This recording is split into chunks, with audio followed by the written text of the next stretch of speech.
A cozy dark welcome everyone to the recap. Today we'll skip the grand tour and jump straight to the sections where the learnings have already been included.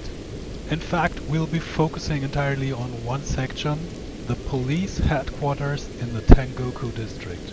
Behind those nearly 5 minutes of time-lapse footage lies about 6 hours of top-notch construction work. The video will be divided into 4 sections, the first, second, third and fourth quarters. Here the building is essentially still a shell. I experimented a lot with roads and walls to develop new ways of roofing larger structures. In the second quarter, quite a bit of structure has already been added, such as the small walls in the front of and to the sides of the log. Well, I really had a blast with the wall you can see here, which faces the city center. It's a huge canvas.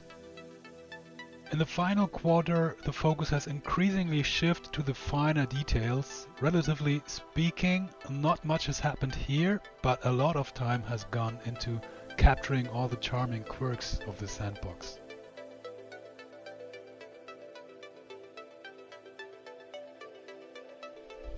As I mentioned earlier, this side of the building gave me a lot of freedom and room to let loose, which made it a real joy to work on.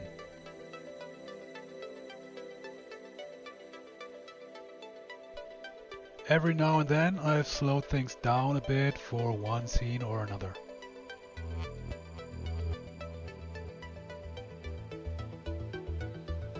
I added these super cool fans below log 1 relatively late in the process.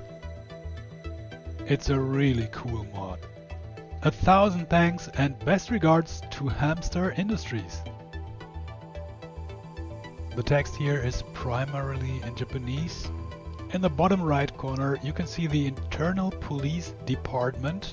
See the logo with the red eyes? Actually, Internal Affairs was the initial idea here, when DeepL translated it as internal police. Research showed that while this term isn't used as an equivalent to internal affairs, it is, for example, in the context of authoritarian systems.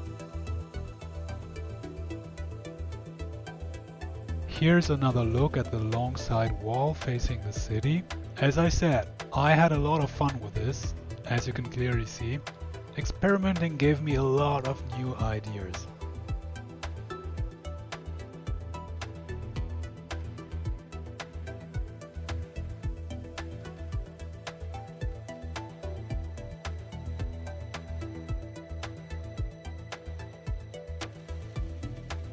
Phew, yeah, those parking spots really got on my nerves. All I can say is, it was an endless back and forth of moving things around.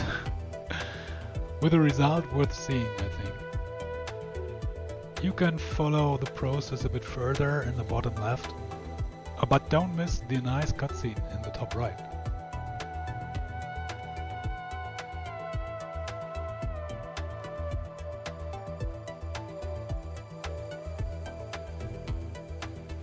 Here we are again on my favorite wall, this time with neon lights.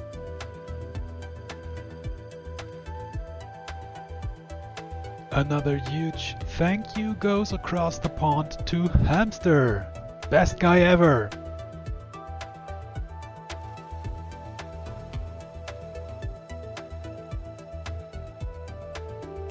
Here I wanted to create even more dynamism within this building complex, so that it feels more immersive and acts as an organic unit.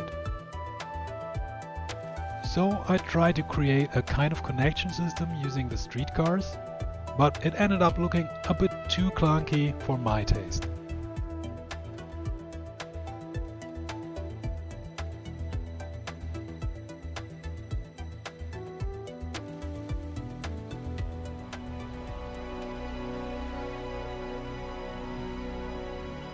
We are coming to the end.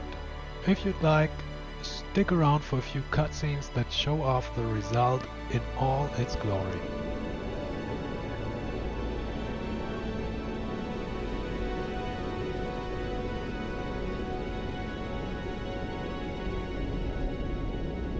Haven Prime has taught me so much again over the past few weeks. Dystopia is a sandbox that never fails to spark my creativity and tug my gamer heart, reminding me with nostalgia of the games from my youth. Thanks for watching, and if you'd like to see more in the future, click like and subscribe to the channel. Stay tuned and take care. See you next time.